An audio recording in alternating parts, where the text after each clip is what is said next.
अब इससे अगली बात जो मैं आपसे करूंगा ना, मुझे जरूर माफ कीजिएगा, क्योंकि हो सकता है किसी ना किसी की जज्बाती एफिलिएशन हो किसी भी शख्स के साथ, लेकिन मुझे माफ कीजिएगा, हमें सबसे ज्यादा जो बेवकूफ बनाया जा रहा है वो शख्सियत परस्ती के ऊपर बनाया जा रहा है। ये जो पीरी फकीरी का सिलसिला अब चल रहा है, मुझे बताएं आप आज के दौर के फकीरों को या पीरों को कंपेयर कर सकते हैं उस दौर के पीरों फकीरों के साथ, या इवन सैयदों के साथ भी? अब सवाल यहाँ पे पैदा होता है, क्यों नहीं कर सकता?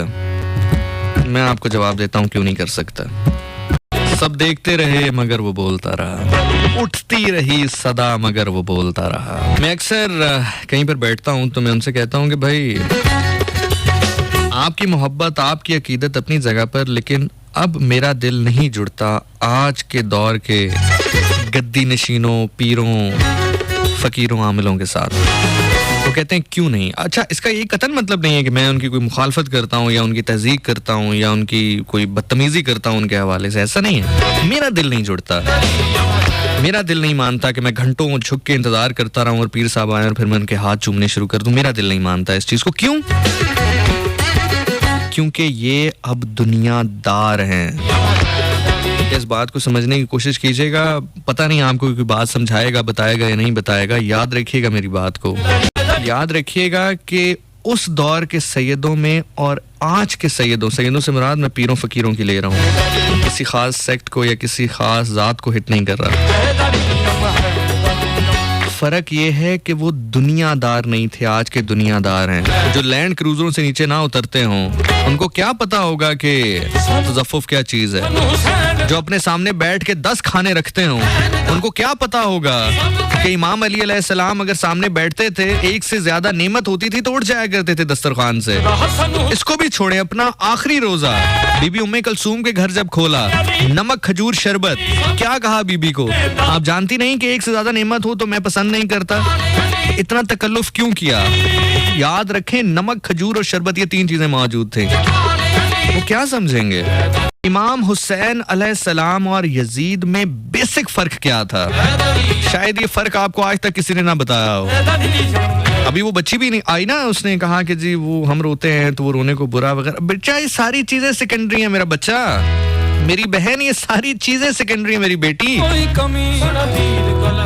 असल मकसद, शहादत हुसैन का मकसद मतलब क्या है, उसको छोड़ दिया तो फिर जो भी कर बेकार है।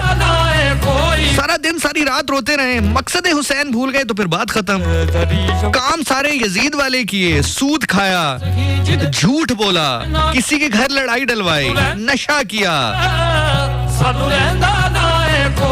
हराम खाया, हदूद से तजावुज किया, सारी जिंदगी भी रोते रहो हुसैन पे। क्या फर्क पड़ता है यार? क्या फर्क था? हुसैन दुनियादार नहीं थे, यजीद दुनियादार था।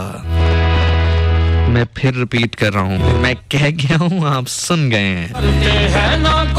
सबसे बड़ा फर्क जो कि वजह था हुसैन और यजीद की लड़ाई के दरमियान, वो यही था कि हुसैन अलैहिस्सलाम दुनियादार नहीं थे, वो दुनियादार था। तो आज भी कोई कितना भी आमिल हो, कामिल हो, पीर हो, फकीर हो, बड़े से बड़े बुजुर्ग का गदी नशीन हो, अगर वो दुनियादार है, अगर वो 4-4, 5-5, 6-6 करोड़ की गाड़ियां सिर्फ रेस लगाने के लिए तैयार कर रहा है, अगर वो अपने सामने 4-4 किस्म के खाने बनवा के रख रहा है, अगर वो हर 2 महीने यूरोप घूमने जा रहा है, काम पूछे कि काम क्या करते हैं, काम कुछ नहीं जी, दरगाह है बस, तेरी कसम हुसैन कहे, तो फिर वो दुनियादार है। और याद रखिएगा ना, इमाम अली अलैहिस्सलाम दुनियादार थे। ओए होए होए होए होए होए होए। मुझे ये बात कितनी है, मुझे एक रवायत याद आई है, मैं आपके सामने पढ़ूं, आपके पाँव के नीचे से जमीन निकल जाए। कभी मैंने जाते अली पढ़ी है आपने?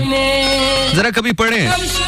हमारा प्रॉब्लम भी ये है ना कि हम भी खैबर से आगे नहीं बढ़े। इमाम अली अलैहिस्सलाम ने आपको जिंदगी का कोड ऑफ कंडक्ट दे दिया, हम सिर्फ खैबर पढ़ के उसके पे झूमते रहे। इमाम अली ने आपको कोड ऑफ कंडक्ट दिया लाइफ गुजारने का। कभी मैंने जाते अली पढ़े जरा। इमाम अली फरमाते हैं, मेरे लिए दुनिया ऐसी है जैसे किसी जानदार के दांतों में फंसी हुई पोसीदा गोश्त की छोटी सी टुकड़ा हो या टुकड़ी हो। ये मैंने इसको थोड़ा सा नर्म अल्फाज इसके लिए इस्तेमाल किए, इसमें बहुत सख्त अल्फाज हैं। आप जब कुछ खाते हैं, रात में खा के सो जाएं, सुबह उठें और आपके दांतों में अगर गोश्त का कोई हिस्सा फंसा हो तो वो बहुत ही बदबूदार होता है। इमाम अली अलैहिस्सलाम कहते हैं दुनिया मेरे लिए ऐसे है। तो ना अली दुनियादार थे ना हुसैन दुनियादार थे, यजीद दुनियादार था। तो आज जो 6-6, 7-7 करोड़ की गाड़ियों में घूमते हैं, मिनरल वाटर से नीचे पानी नहीं पीते हैं, वो आपको और मुझे ये बताएंगे या समझाएंगे कि हुसैन की प्यास क्या होती है। हर इंसान के अंदर अज़ा खाना मौजूद है मेरे भाई मेरी बहनों।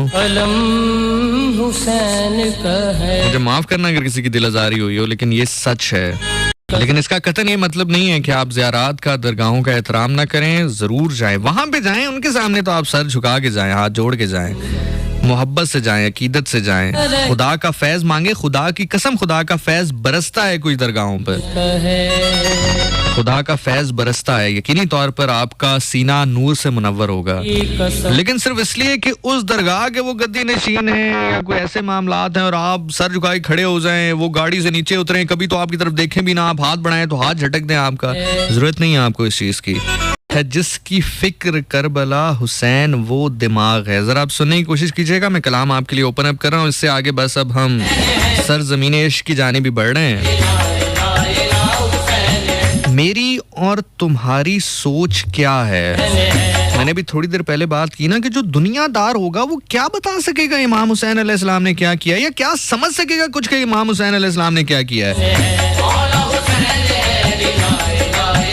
जो इमाम हुसैन अलैहिस्सलाम कहें कि क्या ये करबो बला है, जवाब आए हाँ ये करबो बला है, कहा खरीद लो यही वो सरजमीन है। अपने उस बेटे के नाम वो जमीन लगाई जाए जो आज भी अपने उसी बेटे के नाम है। उसको जागीर अली अकबर कहते हैं, जहां पर उसके सीने से बर्छी निकालनी है। इस दिमाग का मुवाजना आप उस दिमाग के साथ कैसे कर सकते हैं जो रेस लगाने के लिए गाड़ियां 8-8 करोड़ रुपए की तैयार करवा रहा हो, या जो अपना घर जो है वो 20-20 करोड़ रुपया उसके ऊपर लगा रहा हो। नहीं हो सकता है यार। खुदा के बंदो आंखें खोलो। ये जो बुजुर्गाने दीन थे, जरा किताबें पढ़ो इनको, कहाँ लिखा है उन्होंने ऐसा करने के लिए। करबला जिसकी फिक्र हुसैन वो दिमाग है।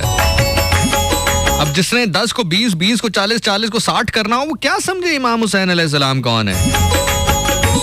जो अपने 2 लाख रुपए, 3 लाख रुपए, 4 लाख रुपए सूद पे रखवा दे सिर्फ इसलिए कि 4 लाख रुपए के ऊपर 10,000 रुपया सूद आएगा, उसने क्या रोना है हुसैन के ऊपर।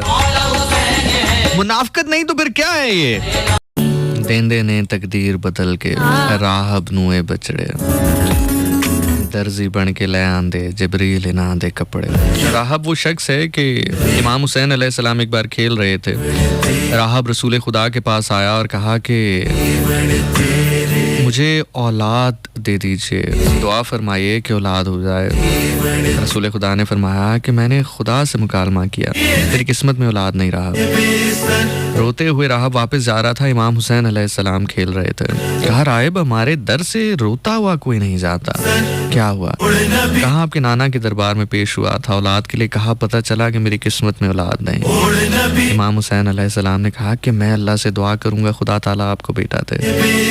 खुदा आपको एक बेटा दे, 2 बेटे दे, 3 बेटे दे, 7 बेटे। इमाम हुसैन अलैहिस्सलाम ने दुआ फरमाई। अल्लाह के नबी ने सुना, कहा हुसैन बच्चा इसकी किस्मत में औलाद नहीं। कहा नाना इसकी किस्मत में औलाद होती तो फिर यहाँ क्यों आता। सौंदा हा जेड़ा जिब्राइल दे परां ते, मैं कह जाऊंगा तू सुन जाएगा। बुजुर्ग कहंदे हुंदे हान के बाद अज खुशी हराम अस्त, बाद अज करबला खुशी हराम अस्त। मैं सुना जाऊंगा आप सुन जाएंगे, मैं भी दुनिया में मगन तू भी दुनिया में मगन। हम दुनियादार लोग हैं, हम छोटे लोग हैं, हम फिक्रे करबला क्या समझें। इसीलिए मैंने कहा ना कि बुजुर्ग कहा करते थे कि बाद अज करबला खुशी हराम अस्त। जुमला सुनना कि जेड़ा जिब्राइल दे परां ते सौंदा हा, जेड़ा जिब्राइल दे परां ते सौंदा हा, उम्मत ने तपती रेत ते दिता सोआ, निशानाए सीनाए अली अकबर का बांधने वाले, निशानाए सीनाए अली अकबर का बांधने वाले, तुझे हदफ पे मोहम्मद नहीं दिखाई दिए।